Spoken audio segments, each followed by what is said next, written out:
नमस्कार जय जगन्नाथ। चलते आम जाना 8 पे कमिशन रे फिटमेंट फैक्टर रे आमर केते दरमा कार कार बढ़िबो चलतु जानिबा। एई 8 पे कमिशन फिटमेंट रे आपणकर जनवरी 1 2026 मसीह लागू हेबाकू जाउची।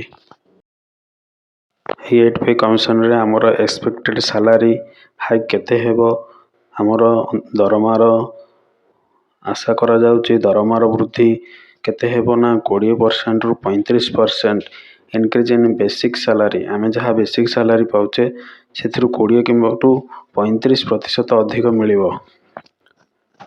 सेबोली रिटायरमेंट बेनिफिट हमको 30% अधिक पेंशन मध्य 8 पे रे मिलिबो। तो आमको मिनिमम दरमा केते मिलिबो 18,000 परिवर्ते 51,480 मिनिमम दरमा मिलिबो। से भली 8 पे कमिशन फिटमेंट फैक्टर केते लागू होची 2.86 भारत रे लागू हेबो, जहार परिणाम 18,000 परिवर्ते आमर बेसिक दरमाटी प्रथम मूल मिनिमम दरमाटी 51,480 टंका हेबो। चलंतु जानिबा के माने केते पाइबे। 8 पे commission may have fitment factor 2.86 according to several report। विभिन्न प्रकार रिपोर्ट रु आमे 8 पे कमिशन 2.6 रे आमे 18,000 रु 51,000 पर्यंत दरमा पाइबा बोली भारतीय सर्वे पक्षरु जना जायछि। लेवल 1 रे के माने पाइबे। Level 1 includes peon attendance and support staff। basic pay 1800 is expected to be revised 51,480 which an increase of 33,480। तो आमर पियन अटेंडेंट स्टाफ जो मानकर 1800 ग्रेड पे से माने 18,000 परिवर्ते 51,480 पाइबे, जहाँ वृद्धि घटुची 33,480 टंका पर्यंत। से लेवल 2 रे को माने अछंती डिवीजन लोअर डिवीजन क्लर्क माने से माने 19,900 बेसिक रे पाउथिले, सेमानकर बेसिक पे अनुसार से माने पाइबे 56,914 जोटा कि बढ़िकी 37,014 टंका हेबो। बड़ी लेवल 3 माने constable skill staff police public service basic पे सेमानकर थिला 21,700। से माने एक्सपेक्टेड दरमा पाइबे केते ना 62,062 टंका। केते वृद्धि घटिबो ना 40,362 टंका सेमानकर वृद्धि घटिबो।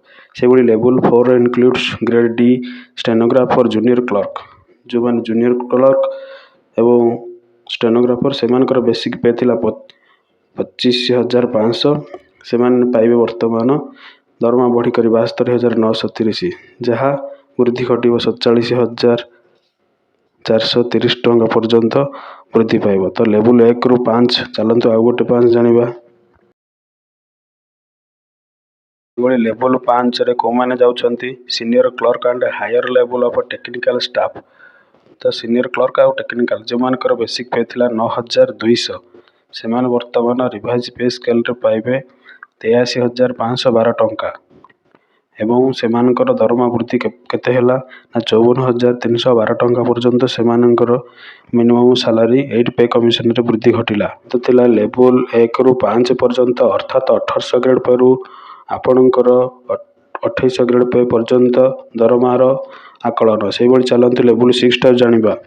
लेवल 6 पोस्ट रे आपणकर को मान जाउछंती ना इन्स्पेक्टर आउ सब इन्स्पेक्टर से मानकर बेसिक पे रिवाइज रे थिला 6 रो बेसिक पे थिला 4200। से मानकर दरमा वृद्धि होई 1,01,244 टंका हेबो, जहाँ कि 65,844 टंका वृद्धि घटिबो।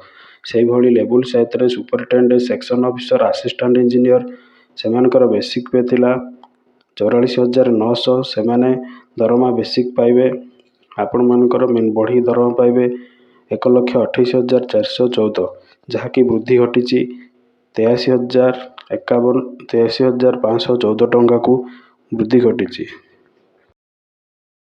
से भली level 8 senior section officer assistant audit officer एमानकर ग्रेड पे थिला 47,600। से माने पाइबे दरमा वृद्धि घटी 1,36,136 टंका, जहाँ कि वृद्धि घटी 88,536 टंका 8 पे कमिशन रे। ତ ଆପଣ ଜାଣିଲେ ଏଇଟି ଲେବୁଲର କେତେ ଟଙ୍କା ବଢ଼ୁଛି। ଚାଲନ୍ତୁ ଜାଣିବା 9 ଆଉ 10ର।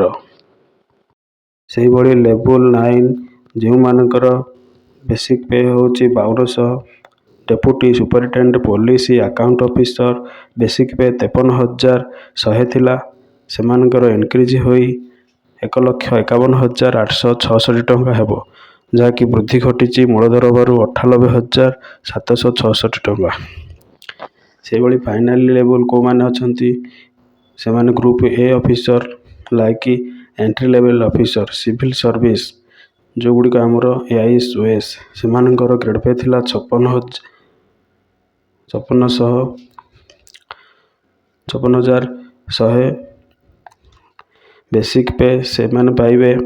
ସେମାନଙ୍କର ସାଲାରୀ ବୃଦ୍ଧି ଘଟି 1,60,446 ଟଙ୍କା ପାଇବେ, ଯାହାକି ମୂଳ ଦରମାର 1,04,346 ଟଙ୍କା ବୃଦ୍ଧି ଘଟିବ। ତ ଆପଣମାନେ ଜାଣିଲେ ଲେବୁଲ 1 ଠାରୁ ଲେବୁଲ 10 ଯାଏ କେଉଁମାନଙ୍କର କେଉଁ ଗ୍ରେଡ୍ ପେର କେତେ ଟଙ୍କା ବୃଦ୍ଧି ଘଟିବ ଏଇଟି ପେ କମିଶନର ସୁପାରିଶ ଅନୁସାରେ, ଯାହାକି 2026 ଜାନୁଆରୀରୁ ଲାଗୁ ହେବାକୁ ଯାଉଛି। ଏହା ଆପଣମାନଙ୍କ ପାଇଁ ଏକ ସୁଖଦ ଖବର ଓ ମଙ୍ଗଳମୟ ଖବର। ସେଥିପାଇଁ ଆମ ଚ୍ୟାନେଲଟିକୁ ଆପଣମାନେ ଲାଇକ୍, କମେଣ୍ଟ ଓ ସବସ୍କ୍ରାଇବ୍ କରନ୍ତୁ। ଅଧିକ ଜାଣିବାକୁ ଆମ ଚ୍ୟାନେଲକୁ ସବସ୍କ୍ରାଇବ୍ କରନ୍ତୁ। ଧନ୍ୟବାଦ। ଜୟ ଜଗନ୍ନାଥ।